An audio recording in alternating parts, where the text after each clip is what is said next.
अक्षय तृतीया पर्वानिमित्त आपण त्या तृतीयाच्या मागे लागलेलं अक्षय विशेषण त्यावर विचार करताना इथं आचार्यांनी त्या दिवशी जी दान तीर्थाची प्रवृत्ती झाली असं म्हटलं होतं, तर ती दान तीर्थाच्या विधीची खरं तर प्रवृत्ती असताना त्या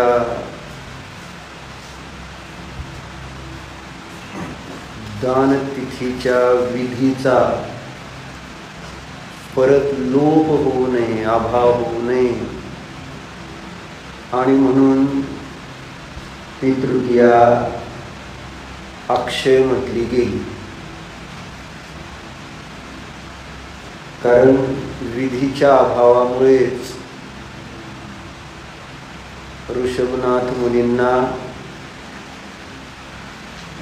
7 महिने आणि 13 दिवस आहार मिळालेला नव्हता. कोणाचं पाप होतं? आहार घेणाऱ्यांचं की आहार देणाऱ्याच? म्हणजे आदिनाथांना पापी म्हणायला सुद्धा तुम्ही घाबरत नाही. अवधानंतर म्हणले काय? हा, आता मुलींना पापी म्हणा बरं, पापी मुली म्हणून का? मग असा अर्थ झाला नाही का? मग कसं झालं? नाही कसं झालं? तुमच्या अपेक्षेने तुम्ही कुणाला पापी म्हणला? तुम्ही कुणाला पापी म्हणला? मग अंतराकर माझा उदय, मग त्याला काय म्हणायचं? काय पुण्य म्हणायचं का? मग कसं होतं मग पाप? लगेच होत नाही, मग नंतर थोड्या वेळ नव्हतं का? केव्हा होतं मग? लगेच होत नाही म्हणते मग.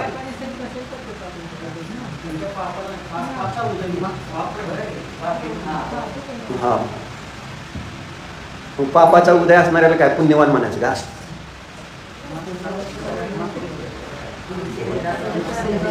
म्हटलं चतुराई नको. आपल्याला कुठेतरी विचार तरी यायला पाहिजे थोडासा, की मुनींना पापाचा उदय कसं म्हणायचा, आणि त्यांच्या पापाचा उदय आपण जर मानला तर आपण स्वैराचारी होणार. आपला काय दोषच नाही आहे ना. कुणी कुणाला मारलं, कसायाने त्या बकरीला मारलं, मग काय म्हणायचं? कोण पापी? बकरी पापी का कसाई पापी? सांगा. नाही, कोण पापी म्हणायचं? बोलाच बाई. काय झालं आता? उदय म्हणायचा म्हणा की आता उदय म्हणायचा. व्यवहारात कुणाला पापी म्हणणार? एवढा प्रश्न आहे. मारणाऱ्यालाच म्हणणार. मग आहार न घेणाऱ्यांना, आहार न मिळणाऱ्यांना पापी म्हणणार का आहार न देणाऱ्यांना पापी म्हणणार? व्यवहाराने. मग तेच सांगतो ना, मग त्याच्यासाठी तर विषय काढला ना. आता तुम्ही म्हणताय आदिनाथ पापीन, दोघं पण पापीन, दोघाला पापाचा उदय, म्हणून तर मला सांगायचं होतं ना. म्हणजे सहजतेने आपण म्हणून जातो, आपण थोडं शिकलोय म्हणून मी कुणाला मारलं आणि तो म्हटलं तुझ्या पापाचा उदय होता म्हणून मारलं असं म्हणा बरं. आज व्यवहार असतो का? नसतो. हे सांग. व्यवहारामध्ये निमित्ताला मुख्य कशा, निमित्त कशाला म्हटलं? आदिनाथ विचार करतील की त्यांचा आहे ना, की ते दोष देणार नाही. कोणाला देणार नाही? तर ते शांत राहतील. त्यांनी जर दोष दिला असता, कुणाला हे श्रावकांना का अक्कल आहे का असं जर म्हणले असते मनात आलं, मग कुणाला मग पाप लागलं असतं त्यांना. जर विधी मिळाली नाही आणि विधी न मिळण्याचं कारण समोरच्याला मांडलं आणि मग चिडचिड झाली, जसं सीतेला रामाने सोडलं जंगलामध्ये, लोकअपवाद सीतेला रामाने सोडलं, मग दोष सीतेचा का रामाचा? सुशांतने दोष सीतेचा का रामाचा? हा, ही जयपुरी जयपुरी व्हेज आपोआप काम करेल का? मग कोणाच तरी आहे ना काहीतरी, ते विचारते कोण? सीतेला रामाने जेव्हा जंगलात सोडलं गरोदर असताना, आणि ते तीर्थयात्रेच्या निमित्तात, आणि अशा जंगलामध्ये, आणि असं बिगर कोणत्या एखादी दाशी तर त्याच्याबरोबर ती यावी विचारीला, तसलं सुद्धा काय नाही. असंच त्या गरोदर अवस्थेमध्ये जंगलात एकाकी गहन जंगलात सोडून दिलंय.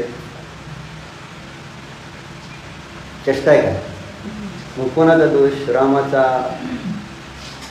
का तिला अपवाद देणाऱ्या लोकांचा का सीतेचा? मग व्यवहारामध्ये आपण काय म्हणणार? तेव्हा तेव्हा कसा बोलतो तिच्या बाबा. म्हणूनच सांगतोय, आपण नसतं तसं म्हणायचं. सीतेनं विचार केला पाहिजे तसा. आपल्याला ते सांगताना सोपं जातं, आपण आपल्या जीवनात घटवताना तसं घटवत नाही. मग जेव्हा जेव्हा आपल्याला अशी प्रतिकूलता कोणतीही कर्माच्या निमित्तात येते, त्यावेळेस आपण ते चिंतन करतो का की माझ्या पापाचा उदय आहे म्हणून? त्यावेळेस तर आपण नेहमीच कोणाला दोष देतोय. आणि मग जेव्हा मला त्रास होतोय तर मी माझ्याच कारणाने दुःखी झालोय हे मी मानलं पाहिजे, न की दुसऱ्याच्या कारणाने. पण हा प्रयोग होत नाही. फक्त दुसऱ्याच्या बाबतीत शीतान आदिनाद असे जे जे ज्यांना उपसर्ग परिशह झाले आणि त्यांना आपण कर्माचे उदय म्हणून त्यांचंच ते त्या ठिकाणी पाप आहे असं म्हणणं. मग या घटनेतनं आपल्याला शिकायला पाहिजे ना की बाबा त्यांनी जसं स्वतः चिंतन केलं, सीतेने चिंतन केलं की बाबा दोष माझा आहे, माझ्या कर्माचा आहे, मी काहीतरी अशा प्रकारचा है ना परिणाम केला होता पूर्वजन्मात या जन्मात जेव्हा केव्हा की ज्यामुळे आपण ऐकलेलं आहे की सीतेला तशी अवस्था का प्राप्त झाली. तर त्याने मुनी आरिकांना पाहून मनामध्ये एक शंका आली त्यांना तिला की हे यांच्यात काहीतरी दिसतंय म्हणून. एवढी सामान्य शंका घेतली काय, आणि त्या शंकेचं फळ काय मिळालं बघा.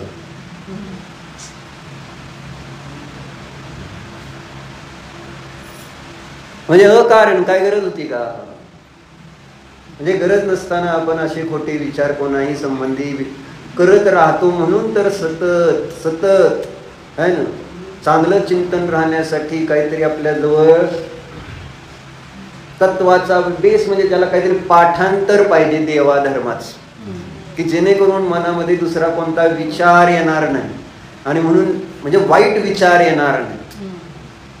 नाही दुसरं काहीतरी नमोकार मंत्र तर आपल्याला येतो, अरिहंत सिद्ध तर आपल्याला येतं, तर निदान अरिहंत सिद्ध तर म्हणावं. बाकी कशाला? जे चाललंय जसं चाललंय ज्या पद्धतीने चाललंय आणि विनाकारण कोणासंबंधी काहीतरी खोटे विचार करून आपण कर्माचा बंध कसा बांधतो.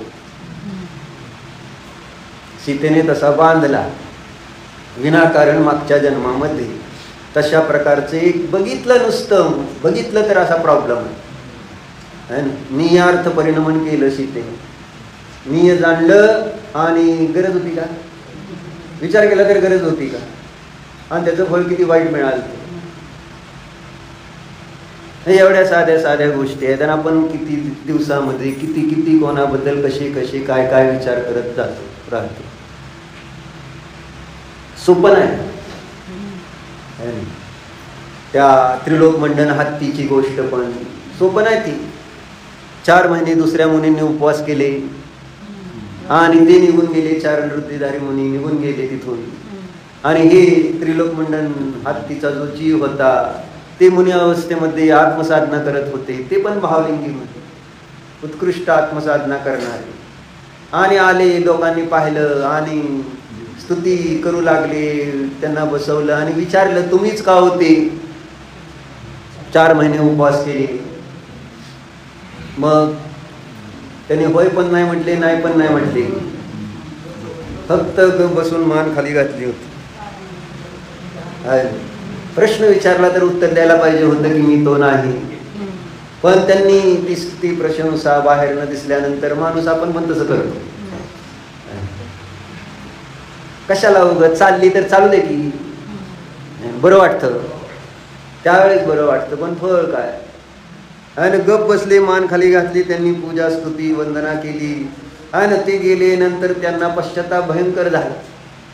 हे काय केलं मी, समोर लोक होते, सांगायला पाहिजे होतं मी तो नाही म्हणून, चुकीचं केलं. शल्य मनामध्ये निर्माण झालं. व्रती निशल्य असला पाहिजे, मनामध्ये शल्य झालं तर आहे ना, त्यांना काय चैन पडत नाही. काटा पायात रुतला असेल आणि दातात काय अडकलं असेल तर जिभेला चैन पडत नाही. माझं होत राहतं काय तरी, सारखं काढायचा प्रयत्न केला जातो. शल्य मन असतात. मग मनामध्ये का मी असं केलं, का गुरूंजवळ गेले, प्रायश्चित्त पण घेतलं, प्रतिक्रमण केलं, प्रायश्चित्त पण घेतलं आणि मग अंती सल्लेखना धारण करून स्वर्गात 6व्या स्वर्गात देव पण झाले. स्वर्गात माहित आहे तो जीव, आणि म्हणून त्रिलोक मंडळ हत्ती झाला. बघा म्हणजे प्रतिक्रमण प्रायश्चित्त करून सुद्धा काही कर्म असे बांधले जातात आणि निदत्तिनिकाचे टाईप, त्यांचं त्या ठिकाणी अपकर्षण उत्कर्षण संक्रमण वगैरे काय होत नाही. बंद मायाचार केला ना, मायाचार नाही, किती मायाचार आपला होत असतो, भयंकर मायाचार चालले. भीती वाटते म्हणून लक्षात आल्यावर अशा म्हणून या गोष्टी वाचल्या जातात. प्रथमयोग वाचायचं प्रयोजन त्याच्यामध्ये त्या क्रोध मान माया लोभ आदी कशांचं फळ दाखवलेलं असतं. पाप केल्यानंतर हिंसा झूट चोरी कुशील हे परिणाम केल्यानंतरचं फळ दाखवलं जातं आणि ते आपल्या जीवनामध्ये परिणामामध्ये दिसत असताना कुठंतरी आपल्याला सावधानता येते. म्हणून वाचन करायचं. मी याला त्रिलोक मंडन हत्ती झाला तो, मुनींची आराधना साधना केलेला, त्याच्याबरोबरच असणारे तो भरताचा जीव. आणि मग काय, जेव्हा भरत दिसले त्यावेळेस तो हत्ती शांत झाला ना, गोंधळ घालायला लागलेला, लोकांना बघून चिडलेला, शांत झाला, जातीस्मरण झाला. अरे ही काय, मी कुठं, मी काय. आणि तिथं त्याने पुन्हा व्रत धारण करून सल्लेखना धारण केली आणि परत स्वर्गात जाऊन परत मुनी म्हणून मोक्षाला. परिणाम करताना विकल्प विचार येत नाहीत असं सांगायचं. सीतेनं पण परिणाम केला आणि बंध बांधला पुढच्या मागच्या जन्मात, आणि तसा उदय आला. उदय आल्यानंतर तिने रामाला दोष दिला नाही हे सांगायचं. त्या जीवाने ज्याला ज्याला प्रतिकूलता आलेली आहे त्या जीवाने काय चिंतन केलं हे सांगितलं. निश्चयाने जो जीव जो परिणाम करतो त्याचं फळ त्याला मिळतंय, तेव्हा तिथं त्या जीवाने त्याच्यावर चिंतन केलं पाहिजे. मग सीतेने चिंतन केलं, पण व्यवहाराने विचार केला तर आपल्याला कोण दोषी दिसणार, कोण पापी वाटणार आहे, ते जे लोक ज्यांनी त्या सीतेच्या प्रती अपवाद, रावणाच्या घरी राहून आले असताना सुद्धा रामाने तिला घरात ठेवलं, हा अपवाद एवढंच फक्त म्हटले. आणि रामाने काय विचार केला ना, CBI एन्क्वायरी बसवायला पाहिजे तिथं. म्हणजे माहिती तर काढायला पाहिजे होती का नाही, खरं खोटं काय, का असं झालं, स्पष्ट करायला पाहिजे होतं. त्याच वेळेस अग्निपरीक्षा द्यायला पाहिजे होती सीतेला. नंतर काय म्हणजे अग्निपरीक्षा काय, हा काय शील असू द्या पण असं सांगायचं महत्वाचं आहे ते झालं. म्हणजे व्यवहारामध्ये आपण बघतो ते दोष ज्याच्या निमित्तात ज्याने त्या ठिकाणी त्रास दिलेला आहे त्यालाच आपण दोषी पापी म्हणतो. ज्याला त्रास झालेला आहे त्याला दोषी पापी म्हटलं जात नाही हे सांगायचं होतं. बरोबर आहे. आता जर प्रतिकूलता आली तर तो ते त्यांचं पाप आहे, पण असं म्हटलं जात नाही. शिक्षा नाही तर मग कोणाला मिळायला पाहिजे, कोणाला शिक्षा दिली जाते व्यवहारामध्ये, बोला. खून करणाऱ्याला का ज्याचा खून झालाय त्याला, चोरी करणाऱ्याला का ज्याची चोरी झाली त्याला, कोणाला शिक्षा द्यायला पाहिजे तुझ्या मतानं ते सांग. नाही उदय म्हटला म्हणून बाग काय, आणि तुला अनुमोदन दिलं लगेच, हा बरोबर, किती हुशारीने सांगितलं. हुशार आहे तुम्ही, मला मान्य. शिक्षा कोणाला पाहिजे? ज्याची चोरी झाली त्याला शिक्षा द्यायची का नाही? का ज्याने चोरी केली त्याला शिक्षा द्यायला पाहिजे? भाई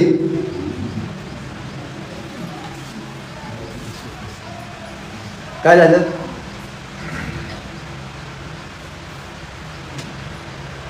तर दिसून असंच येतं वर्तमानातला. नाही तर मग असा न्याय व्यवस्थाच होणार नाही. नाहीतरी जे काही घडलेलं असतं, जे जे एकमेकाला मारतात करतायत, हे सगळं ज्याने त्याने केलेलं आपल्या आपल्या कर्माचं फळच आहे म्हटल्यानंतर जे व्यवहाराने अहिंसा, सत्य, चर्य, ब्रह्मचर्य, परिग्रह, परिग्रह, परिमान वगैरे, त्याला काय अर्थच नाही मग राहायला. त्याला काय अर्थ नाही. आचार्य कुंदकुंदाने तर स्पष्ट दिलेलंच आहे, कोणी कोणाला मारत नाही, कोणी कोणाला जगवत नाही, कोणी कोणाला सुखी करत नाही, कोणी कोणाला दुःखी करत नाही. हे सगळे खोटे अध्यवसान भाव आहेत. मी दुसऱ्याला मारतो, मी दुसऱ्याच्याद्वारे मारला जातो, मी दुसऱ्याला जगवतो, दुसऱ्याद्वारे जगतो, मी दुसऱ्याद्वारे सुखी होतो, दुःखी होतो, मी दुसऱ्याला सुखी करतो, दुःखी करतो. हे खोटे अध्यवसान भाव आहेत असं कुंदकुंद आचार्य म्हणतो. हे चुकीचं आहे. कारण कोणी असं करू शकत नाही. सगळं काही कार्य आहे ते कर्माचं आहे असं त्यांचं म्हणणं आहे. आणि ते तुम्हाला चांगलं पटलंय. दुसऱ्याला त्रास देताना फक्त असं म्हणायचं आपण, त्याचं चूक आहे, त्याला त्याच्यामुळे तसं झालं. आपल्याला त्रास झाल्यानंतर मात्र असं नाही. म्हणून चर्चा कशासाठी चालली? ती आदिनाथांचं पाप होतं की देणाऱ्यांचं पाप होतं? आता कोणाचं?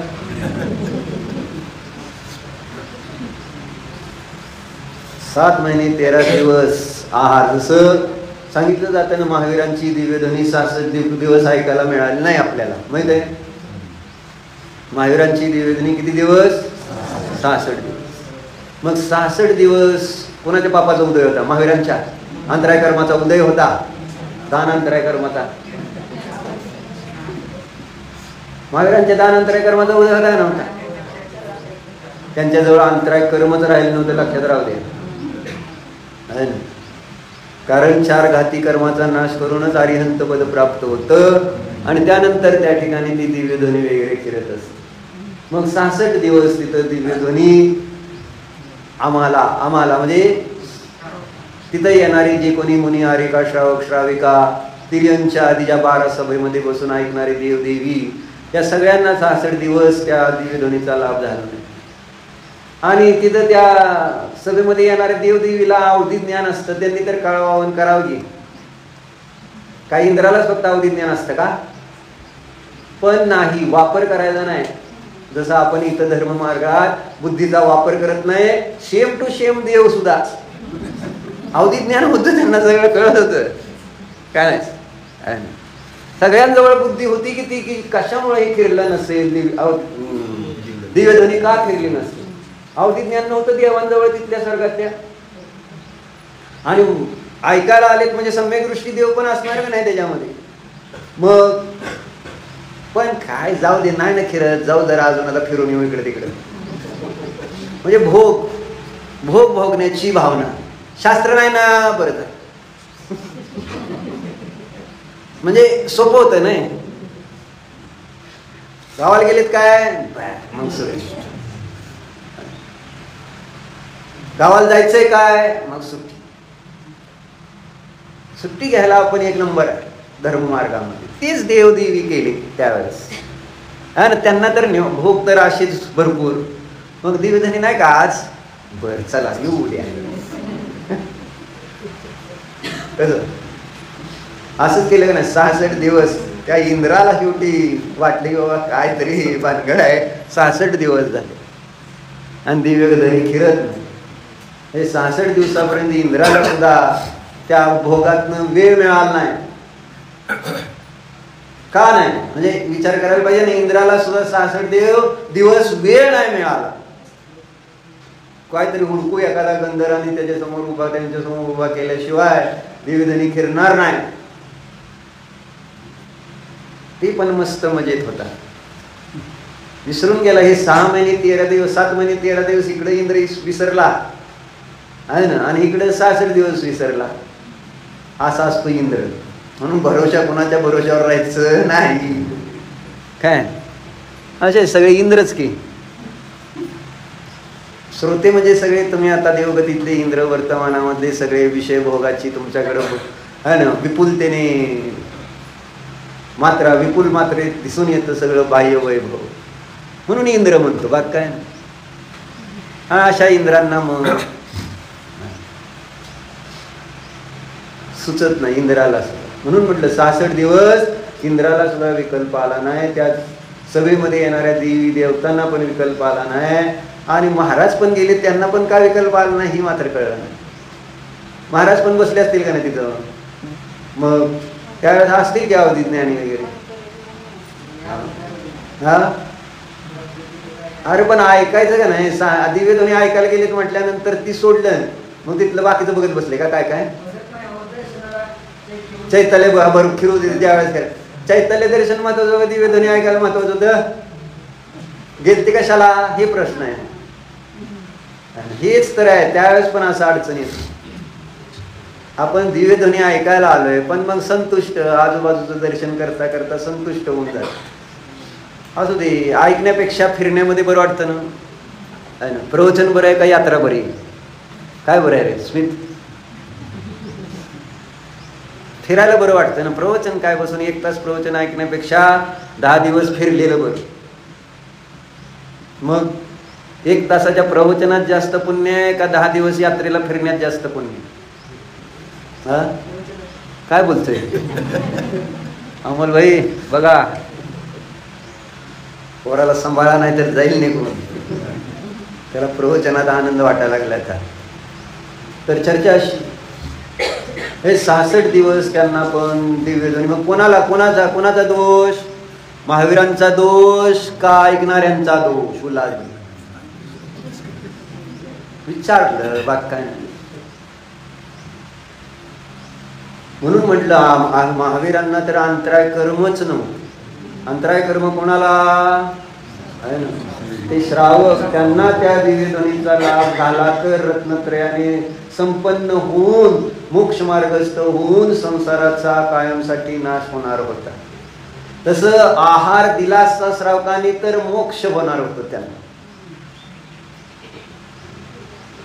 जसं दिव्यध्वनी ऐकली तर ह्यांना मोक्ष होणार होतं श्रावकांनी, तसं आहार आदिनाथांना मिळाला नसता तर काय आदिनाथांचं मोक्ष थांबलं नसतं. पण कोणाचं मोक्ष थांबलं? आहार न मिळालं, दिला त्यांना नाही दिल्या गेल्यामुळे श्रावकांचा मोक्ष मार्ग थांबला होता. हे लक्षात घेतलं पाहिजे. आपला मोक्ष मार्ग थांबला होता, त्यांना त्या आहाराशी घेणं देणं नव्हतं फार, कारण वज्र ऋषभ नारासन होतं. असेच मोक्षाला गेले असते ते. म्हणजे तुम्हाला न खाता पिता ते गेले असते मोक्षाला. त्यांना गरज नसती, इतकं ताकद असते त्यांची. मग अनुग्रहार्थम त्यांचा आपल्यावर अनुग्रह, आपला त्यांच्यावर अनुग्रह. कोणाचा कोणावर? मग आता त्याच्यासाठी ही चर्चा आपल्याला वाचायची होती. कोणी कोणी तत्वार सूत्र उघडलं आणि हे सूत्र वाचलं हे पहिल्यांदा मला बघायचं. उल्हास भाई कालचा अभ्यास केला, त्याला म्हणायचं देवगतीतला देव नाही, म्हणजे काय गरज नाही, ठीक आहे. दादाबाबी तुम्ही काढले पुस्तक, नवरा बायको मिळून जरा काढून वाचलं असतं तर बिघडलं असतं का? जेवायचा आग्रह करता ही खावा ती खावा, जेवलं नाही फोन अमुक तमुक, तर एखाद्या पुस्तक घेऊन बसला असता आणि त्याला अजून हुशार पण आहे ती भरपूर बुद्धी चालती त्याची, तर त्याला विचारलं असतं याचा अर्थ काय निदान, तर त्यांनी पण पुस्तक बघितलं असतं, तुम्हाला पण लाभ झाला असता. काय करायचंय, जाऊ द्या ना ऐकू की काय फरक पडतोय. नाही पुस्तक उघडलं तर उघडलं का? अनुभव नाही का तुमच्यासाठी नव्हतं? हा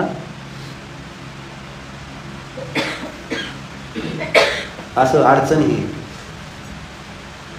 अजून आपल्यासाठी वाटतं ना. हे चर्चा कशासाठी सांगतो तो? हे काल चर्चा आपली निघाली त्यानं सात्विक भावाने दिलेलं दानच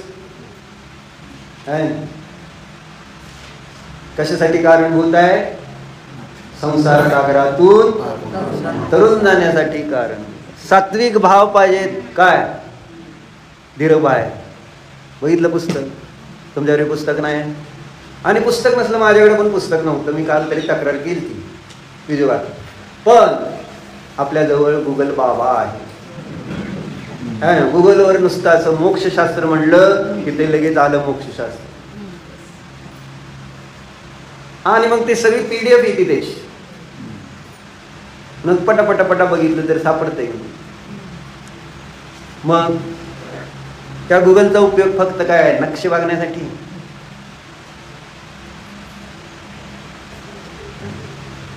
त्याच्यात आपल्याला शास्त्र मिळतं नाही असं नाही, पण बघायचं पण आणि का बघायचं हा मूळ प्रश्न आहे. काय बघायचं कारण आहे? अप्रयोजनभूत भाषित झालं ना तुम्हाला, त्याच्यातनं तुम्हाला असा खजाना दिसला का काय? कारण तिथं सांगत होते काय की संसार सागरात बुडायला लागलोय. त्या मोह काय हो,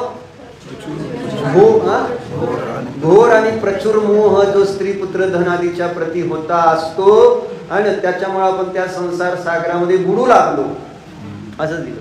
आणि त्या संसार सागरातून आपल्याला आता बुडताना एखाद्याला जर काही आश्रय मिळाला तर त्याला किती आनंद होतो. आणि एक चांगलं मजबूत जहाजच जर मिळालं तर मग तर काय बोलायचं कामच नाही. आणि असं ते जहाज आहे ना, कोणतं आहे तर आचार्य सांगतात तिथं दान श्रावकासाठी ते जहाज आहे.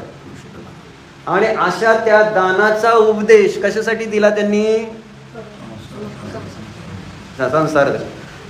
दानाचा उपदेश का दिला आम्हाला? त्यांच्या मनामध्ये दया आली. दया आम्हाला बघून, आमच्या सगळ्या या अडचणी बघून, त्रास बघून, दुःख बघून त्यांचं हृदय द्रवलं. त्यांना त्रास झाला की किती त्रास आहे या जीवांना, ह्याचा त्रास झाला त्यांना. किती दुःख आहे या जीवांना, या जीवांचं काय होणार? एवढे चांगली संज्ञी पंचेंद्रिय मनुष्य पर्याय जैन धर्म सगळं मिळालेलं असताना आणि इथं त्यांना एक संधी असताना मोक्ष मार्ग प्रकट करण्याची, हे जीव काय करतायत?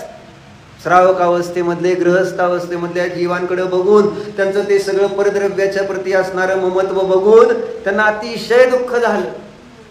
असं आपण ह्याच्यामध्ये पण वाचतो का नाही? जे ह्याचं पूजन आहे का नाही, श्रुत पंचमीच.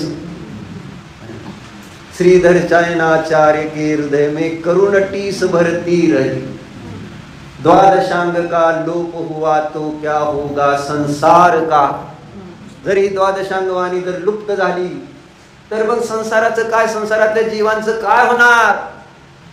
असं त्यांना वाटलं. कारण त्यांना बघत होते की एक एक एक एक करत कमी कमी होत चालले आणि शेवटच्या अंगाचं कुठल्या पूर्वाचं थोडंसं ज्ञान त्यांच्याजवळ शिल्लक राहिलं. आणि ते सुद्धा आता म्हटले जर लिपिबद्ध नाही झालं तर या संसारातील जीवांना आहे ना दुःखातून बाहेर कोण काढणार? आहे ना, विहिरीत सांगितलं ना, विहिरीत पडलेली अशी, त्यांना बाहेर कोण काढणार?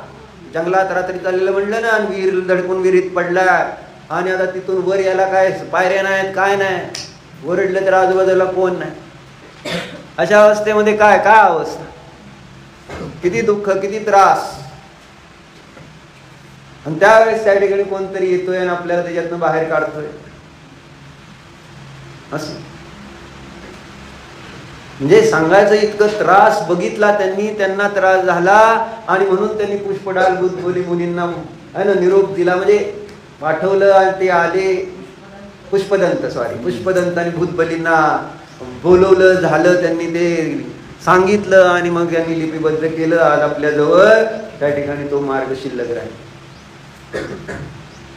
येतंय त्यांना. म्हणून ज्ञानी जीवांना, व्रती जीवांना सविकल्प दशेमध्ये सर्व जीवांच्या प्रती जी परम उत्कृष्ट करुणा त्यांच्या जवळच आहे, उत्कृष्ट दया त्यांच्या जवळच असते. दया धर्मस्य मूलम म्हणून म्हटलं. धर्मस्य मूलम दया. काय कळते कोणाष्ट? असू दे, सांगा तुम्ही. बसलोय ना आम्ही, तुम्ही सांगत राहा.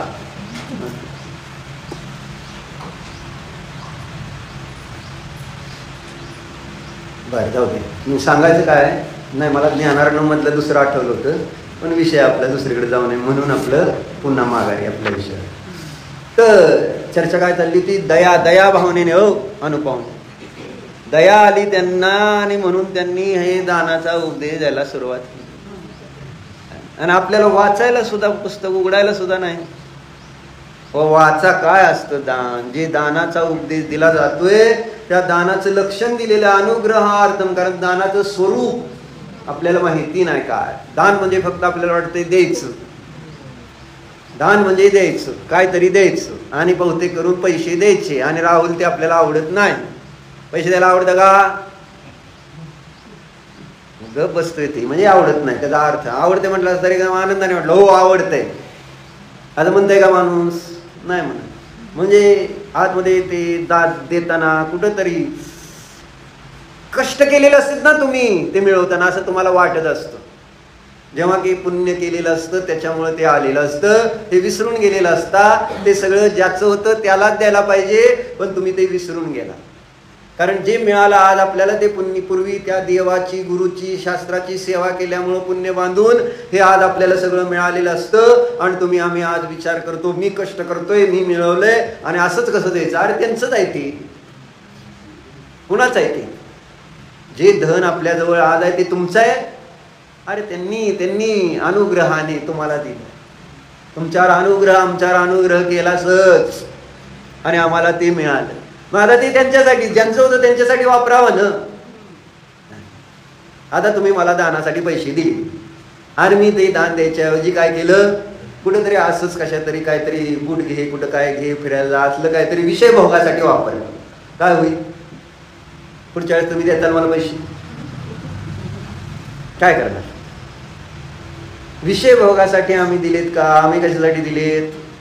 मग देवशास्त्र गुरूंचं पण म्हणणं हेच आहे की हे जे तुम्हाला धन, पुण्य आणि मिळालेली जी अनुकूलता, संयोग आहेत, हे तुम्हाला कशासाठी दिलंय? मी मोक्ष मार्गाला प्रशस्त करण्यासाठी दिलेलं होतं. ते तुम्हाला भोगासाठी दिलंय काय? नालायकांनो, असं जर म्हटलं, तसं म्हणत नाही ते, मी म्हणतो फक्त कशासाठी दिलं होतं. आणि मुलाला पैसे फी भरायला शाळेत दिली आणि मुलगा जाऊन तिथं काय करून आला? जुगार खेळला आणि घालवून आला. नाही, ड्रीम11 मध्ये लावली काय स्मिथ. आणि मग परत शाळेत आलं, विचारलं काय फी भरली नाही, आणि पैसे दिले ते कुठं? काय नाही, ती ड्रीम11 मध्ये गेली. असं का? बरं ठीक आहे, अजून ड्रीम11 खेळ. कसं म्हणजे आता ते पैसे आपल्याला कोणत्या कामासाठी वापरले? ज्याला फी भरायची ना, शाळेत शिकायची ना, त्याच्यासाठीच वापरायला पाहिजे का नको? पण दुसऱ्याच कामासाठी वापरलं तर चालत नाही. हेच आचार्य म्हणजे जे आम्हाला मिळालेलं वैभव आहे, ज्यांच्या निमित्तात मिळालेलं आहे, त्याच्यासाठीच ते वापरलं तर त्याची सार्थकता, याची चर्चा सगळी त्यांनी घेतलेली आहे पद्मनंदी पंचविंशती दान उपदेश मध्ये. दानाची दुर्गती होते आहे आमच्याद्वारे, सुगती नाही विशाल भाऊ. काय दानाची सुगती? तुम्हाला जो पैसा प्रिय आहे ना, तुम्हाला वाटतं तुमच्या मुलाची गती चांगली व्हावी, तुमच्या संयोगात आलेल्या सगळ्या जीवांची, आई वडिलांची सगळ्यांची गती चांगली व्हावी, आहे ना, भावाची कशी का होईना, पण तर सगळ्यांची गती चांगली व्हावी असं वाटतंय ना. मग ही गती तशी, मग तुम्हाला सगळ्यात प्रिय कोण आहे? आई वडील, भाऊ, मुलगा आणि बायको का पैसे? आता प्रश्न आहे, बाकी काय नाही. बायकोकडनं उत्तर काढू का? नको म्हणते, कारण बायको बरोबर उत्तर देणार खरं जसं आहे तसं, तिला चालत नाही. तर सांगायचं काय? धनप्रिय आहे ना ग? आमच्या म्हणजे तुझ्यापेक्षा कोण आवडतं जास्त, धन का तू आवडते? बसले. तर सांगायचं असं आहे. मग त्या जसं आपल्या इष्ट लोकांची गती चांगली व्हावी, तर धनाची पण गती चांगली व्हावी असं जर तुम्हाला वाटत असेल तर दान द्या, असं एक श्लोक येणार आहे पुढे. दान दिलं तर त्या धनाची गती चांगली होती, म्हणजे पुढं त्याला चांगलं वैभव, म्हणजे चांगल्या पद्धतीने त्या ठिकाणी फळ मिळेल. पैसा बरोबर पुढच्या चांगल्या गतीला जाईल. नाहीतर कुठं जाईल तो पैसा माहित आहे? मातीत. जो मिळालेला पैसा, धन कमवलेला आहे, ते नष्ट होईल आणि त्याची माती होईल. बघितलं पूर्वीच्या अनेक वेळा असं दिसतं, जुन्या ह्याच्यामध्ये सापडते हांडे, पण त्या हांड्यात त्यांनी ठेवलेलं होतं रत्न, पण आता काढलं तर त्याचे सगळे किडे आणि ही झालेली असतात. ठेवलेलं होतं धनच, रत्न सोनं वगैरे. ज्याला मिळायचं ते रत्न सोनं रूपानेच मिळतं, पण ज्याला नाही मिळायचंय आहे ना, त्याला ते त्या ठिकाणी अशा पद्धतीने मिळते. म्हणजे होणार त्याची शेवटी पुद्गलाच आहे, पुद्गलामध्येच मिसळणार आहे. शरीर जसं मातीतनं झालंय पंचमहाभूत, तसंच मातीतच मिसळणार, राखच होणार त्याची. बरोबर आहे स्वप्नील? सगळं बरोबर आहे. मग 50 लाखाचं काय बोलला ना तुम्ही? काय प्रफुल्ल?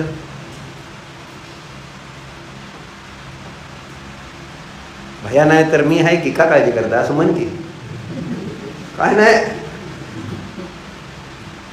अरे कोण घ्यायला लागले तुमच्याकडनं? म्हणाल तुमचं काय जाते का? हो आहे की आम्ही तुम्हाला काय 50 काय 1 कोटी, तुम्ही काय उगा आमच्या एवढं किरकोळ समजला असं म्हणायला पाहिजे तुम्ही. 50 लाख हे इतकं आम्हाला बारकं समजलं काय? म्हणजे भिकारी समजला का असं थोडक्यात? आमच्याकडे किती आहे तुम्ही काय 50 लाख लावले आम्हाला असं म्हणलं पाहिजे का नाही प्रफुल्ल? सोय म्हणतोय नाही होते बायाकडे दिले सगळं. तुझ्या काय वाटणीला आलं नाही का अजून? लय विचारलं. मग काय म्हणणं आहे? काय नाही म्हणणं. तुमचं काय शरत का? आता आपलं तर संपत आलं, आता तुम्ही तर म्हणा. काय नाही, सगळी 4-30 आहे ना, म्हणजे पक्के आपण पक्की. आणि कसंही सांग, काय सांगतो म्हणून हे वाचायचं होतं मला. अनुग्रहार्थम स्वस्य अतिसर्गोदान महत्वाचं होतं सूत्र, पण तुम्ही काढून वाचलं नाही. शरद काका वाचलं तुम्ही? तुमचं काम होतं, बायको तुमची हुशार आहे का नाही? तिला माहीत असतं का नाही सगळं शास्त्रातलं देवाचं? तुम्हाला दुकानातलं माहिती आहे, त्यांना धर्मातलं माहिती आहे. बरोबर? मग विचारायला पाहिजे का नाही तुम्ही त्यांना? का विचारलं नाही? अहो तुम्हाला कळते का नाही, हे मोक्ष मार्ग आहे आपल्यासाठी. दयेनं आपल्याला सोपा करून दिलाय मोक्ष मार्ग. आपल्याला अवघड जाते हे सगळं रत्नत्रयन हे असलं काय ऐकल्यानंतर आपल्याला डोकं चक्कर करते जरा, आहे ना. हे काय साद्रव्य सातत्वन हे असलं तसलं सगळं सद्वाद अनेकांत असे शब्द ऐकायला लागल्यानंतर थोडंसं असं घाबरलं जातंय माणूस, भितय. बरोबर आहे ना? संयम, भीती वाटते ना. पूजाला आलं नव्हतं आज, काय आपल्याला काय झोप लागली ती. बरोबर? उशिरा उठला का नाही? चर्चा.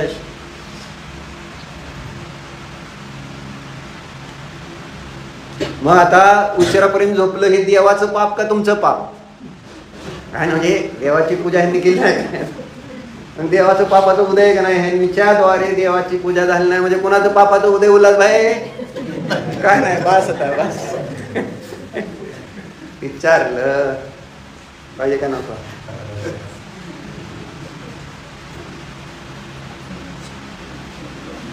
मग तुम्ही काढलं होतं का पुस्तक?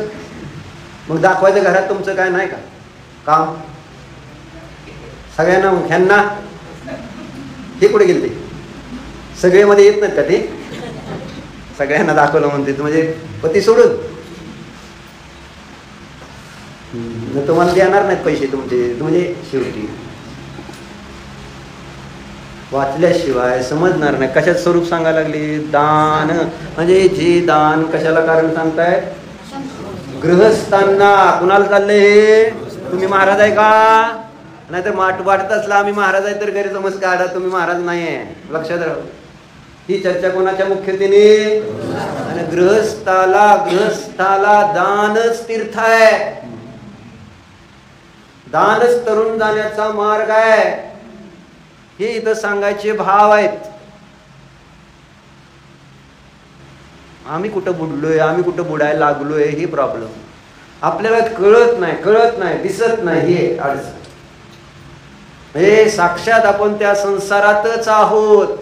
आपण काय स्वर्गात आणि मोक्षात नाही आहोत. मनुष्य गती जिथं पंचम काळ आणि अनेक प्रकारचं दुःख आहे असं म्हणजे तिथंच आहे आपण. जंगलात आग लागलेल्या जंगलात नाही आहोत का आपण? जिथं अनेक प्राणी जळतायत तिथंच आपण नाही आहोत काय? बघा ना, डोळे उघडणार केव्हा? कोणते डोळे सांगतील बरं का, ज्ञानचक्षु. बरोबर. मग काय ते ज्ञानचक्षुचा अर्थ काय?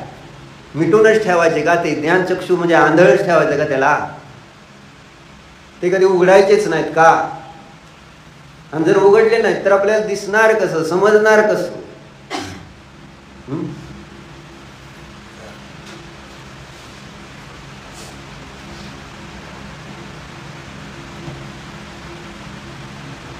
कशासाठी सांगत होतो स्वप्नील भाई? कशासाठी सांगत होतो डोळे उघडायला पाहिजे तुम्ही?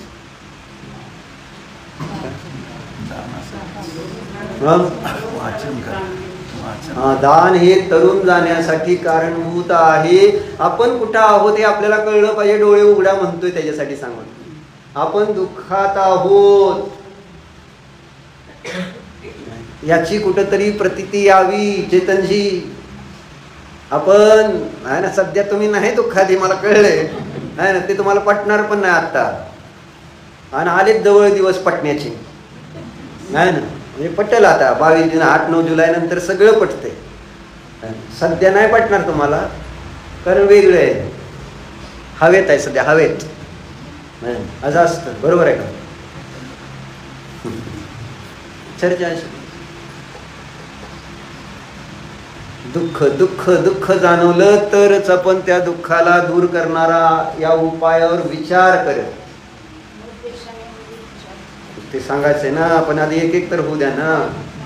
हो बरोबर, सांगितल्याबद्दल धन्यवाद. माझ्या पहिल्यांदाच सुरुवात तिथूनच करणार होतो, पण असू द्या, जे होतं ते चांगल्यासाठीच होतं म्हणायचं ना, ऐकायचं समोर चालले ते काय करणार, योग्यताच तशी. हा हा कोणाच्या नाही, मला वाटलं माझ्या बापाचं होतं. असं दान का स्वरूप सांगते, समजायला पाहिजे. कशासाठी समजायला पाहिजे हे? तोंडात घालून नाही बोट. हा, कशासाठी सांगायचंय, कशासाठी समजून घ्यायचंय? हे तीर्थ आहे, आपल्याला संसार दुःखातून बाहेर काढणार आहे, तरुण येणार आहे. म्हणून हे स्वरूप समजायला पाहिजे. सुखी करण्याचा उपाय हा, म्हणून त्याचं स्वरूप समजलं पाहिजे. आणि म्हणून त्याचं स्वरूप सांगितलं. दान का स्वरूप असं त्याचं शीर्षकच दिलंय. आणि मग कोणी विचारलं का कुठल्या अध्यायात आहे, कितवं सूत्र आहे, जरी आम्ही नाही काढलं तर आता आज जाऊन आम्ही घरी काढतो आणि वाचतो, बघतो. काय जिज्ञासाच नाही. बरं वाचा. प्रश्न विचारला, अहो कितव्या अध्यायात आहे, कितवा आहे सूत्र, हा काय काय विषयच नाही. तू वाचलंय काय? मला माहित आहे कोण कोण वाचलंय ते. मुलांनी तर वाचलेलंच नाही, आणि फलटंगर ग्रुपमध्ये मुलं तर काय गरज नाही. बरं चाललंय. मग काय आता राहिलं. प्रफुल्लबाई तुम्ही वाचलं, तुम्हाला दाखवलं बाईने, फक्त दादाला दाखवलं नाही. काय वैर आहे कोण असतो माहिती नाही. आणि वैरच म्हणायचं की हे असं वाटत नाही आपल्याला की वैरी आहे म्हणून. शरद काका, ती वैरी आहे तुमची, वैरीण. कारण तुम्हाला खरं ज्ञान होऊ देत नाही. तुम्हाला संसारातनं बाहेर काढायचं नाही. त्यांना बुडद्या म्हणतात संसार, राहू दे दुःखी तुम्ही, म्हणून दाखवलं नाही, बाकी काय नाही. भांडण. असुर कुमार जातीचा देव म्हणत तुम्ही म्हणायचं, मीच म्हणतो. नाही, चांगल्यासाठी भांडायला काय अडचण आहे, त्यांनी भांडायला पाहिजे. मग का दाखवलं नाही ग म्हणून आज म्हणायला येत नाही तुम्हाला. म्हणू शकता तुम्ही, पण नाही म्हणणार तुम्ही. आता नाही म्हणणार, नाही दाखवलं तर जाय, राहू द्या, काय त्याला. पण एखादी सोन्याची गोष्ट जर त्यांनी हरवली आणि बँकेत ठेवताना तुमच्या लक्षात आली आहे ना, मग खवळताल का नाही? तुला नीट ठेवता येत नाही का? तुला सांगता येत नाही असं म्हणणार का नाही त्यावेळेस? असं होतं. सोनं महत्वाचं आहे. ह्याला काय, काल तरी आपण म्हटलं ना, हे कसलं आहे, कसले अक्षर आहेत. रत्नाने जरी याचं जरी लिखाण केलं गेलं तरी त्याचं मूल्य करता येणार नाही.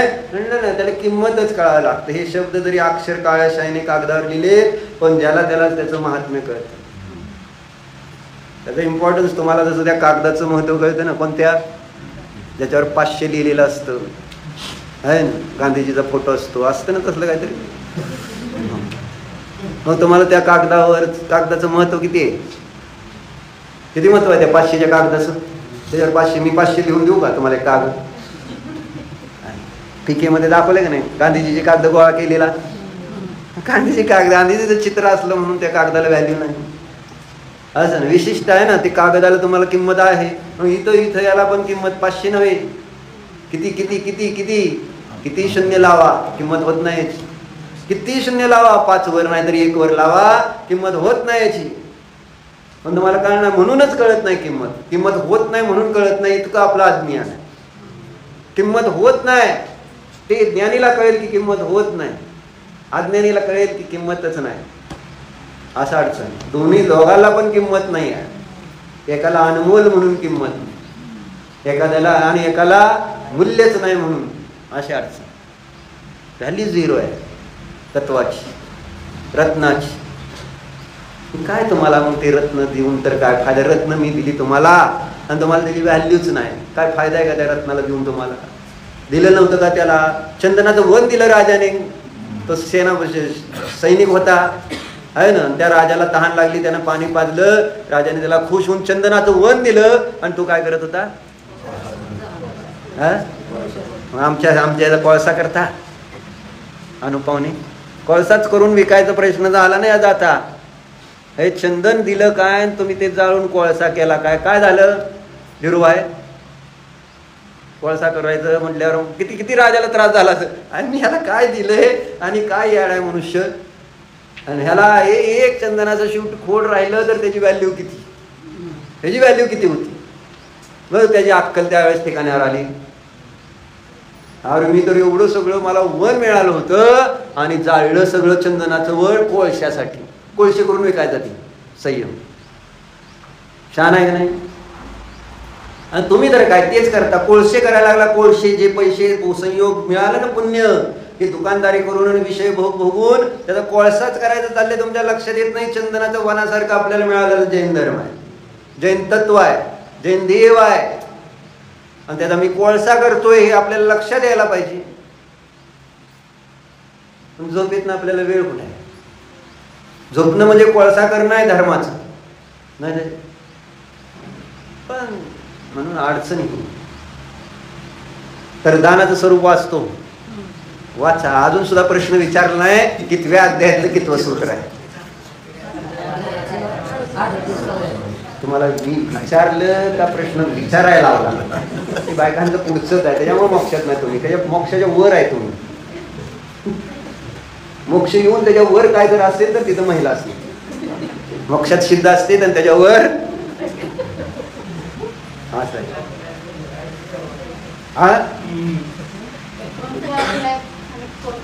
त्यांनी विचारावं ना ज्यांना पाहिजे त्यांनी. तुला माहिती आहे ना, तुला माहिती आहे त्यांनी विचारायचं का? ज्यांनी काढलं नाही, वाचलं नाही, त्यांनी प्रश्न विचारले तर सांगू का? उगं बळनं सांगू? कुठल्या ग्रंथात माहित आहे काय? तत्वार सूत्राचं अपर नाव काय? मोक्षशास्त्र आहे ना. मग त्याच्यातलं 7वा अध्याय, कितवा? 7 तत्व असतात ना, ते 7 अध्याय 7वा, आणि सूत्र कितवा आहे? 38, 3/8 आहे ना. 38 नंबरचं सूत्र आहे. 38 नंबरची समयसारची गाथा प्रसिद्ध आहे. अहमिको खलु शुद्धोदन सन्नान्मयो सुधारो विनव्यथि मज्ज किंचिवी अन्नम परमाणु. आपले का लक्षात राहावा नंबर म्हणून, बाकी काय नाही. काहीतरी प्रसिद्ध सांगावं लागतं. 38 तर काय प्रसिद्ध आहे का तुझ्याकडे? 38 आकडा नाही? 38 कोटी, 38 अरब असं काय नाही. बघ 38 वय काय, 38 कुठं तरी मेळ बसव, नाही तर विसरून जाय. 7वा अध्यायाने किती सूत्र आहे धीरूभाई? मंडळीचं वय किती आहे? लास्ट आता मंडळी नाही तरी बहुतेक 38च असेल. किती आहे रे? म्हणून सांगतो 7व्या अध्यायातलं 38 सूत्र. 38 सूत्र काय? अनुग्रहार्थम. म्हणा सगळे, स्वस्य अतिसर्गो दानम, अनुग्रहार्थम स्वस्यातिसर्गो दानम आता मी पूर्ण म्हणतो, तुम्ही पण म्हणा नंतर. अनुग्रहार्थम स्वस्याति सर्गोदानम. हा म्हण रे. अक्षय, अक्षत, अक्षत.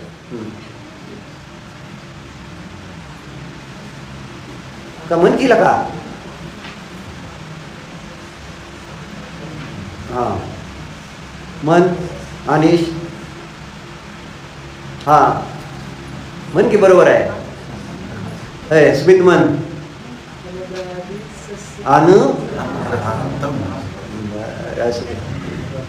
घरी जाऊन लिहून काढ 10 वेळा, 100 वेळा काढतो. अनुग्रहार्थम स्वस्याति सर्गो दानम.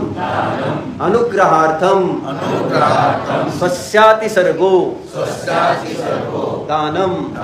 अनुग्रहार्थम स्वस्याति सर्गो दानम.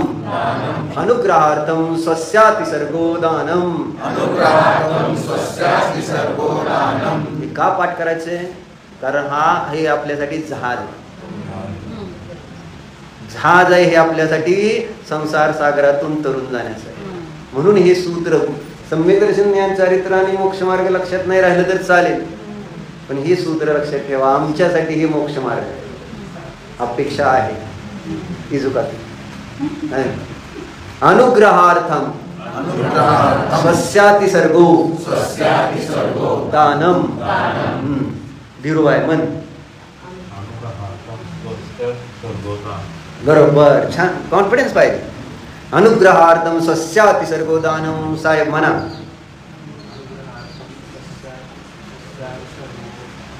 बरोबर, दानम शब्द आहे, स्वस्याति सर्ग आणि अनुग्रह. अनुग्रहासाठी स्वस्याति सर्ग, त्याचा अर्थ वाचतो आहे का? अर्थ असा आहे, अनुग्रह. अनुग्रह कशाला म्हणायचं? तर उपकार के हेतू से. अनुग्रह म्हणजे, अनुग्रह शब्दाचा अर्थ आहे उपकार आणि अर्थ शब्दाचा अर्थ आहे कारण. कशासाठी आहे ना, त्यावेळेस अर्थ शब्द लावला जातो. ज्याच्यासाठी केलं जातं तिथं अर्थ शब्द जोडला जातो आहे ना. जसं धनार्थी, विद्यार्थी, विद्येसाठी, धनासाठी, तसं अनुग्रहार्थम.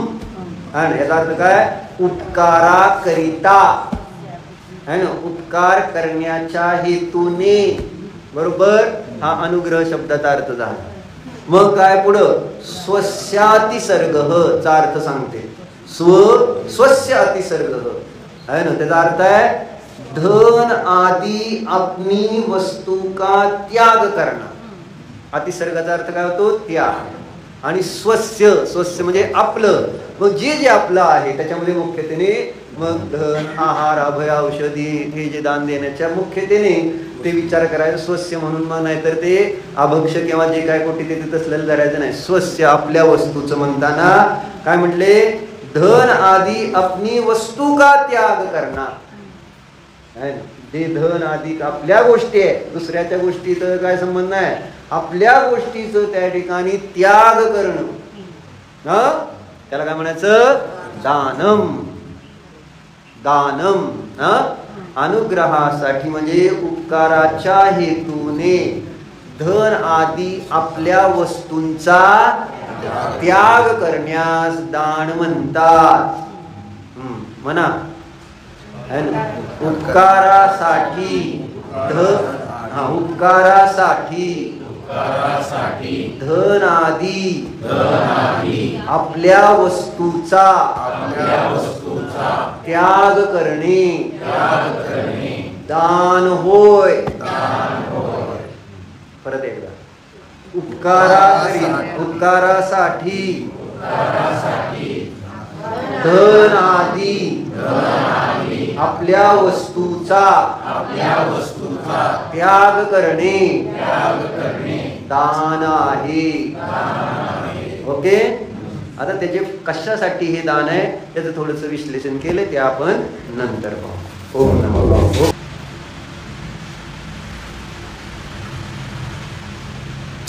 स्वतःच्या उपकारासाठी स्वतःला जाणं.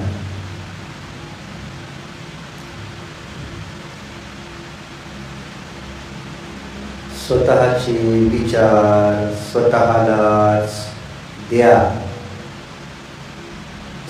स्वतःचे चिंतन करा, ध्यान करा. मी जीव आहे, मी निसंग आहे, मी अपरिग्रही आहे.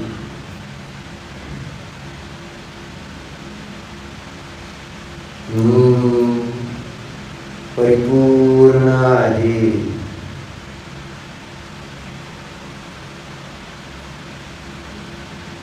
मी न्यायक आहे. स्वतःचाच विचार करा.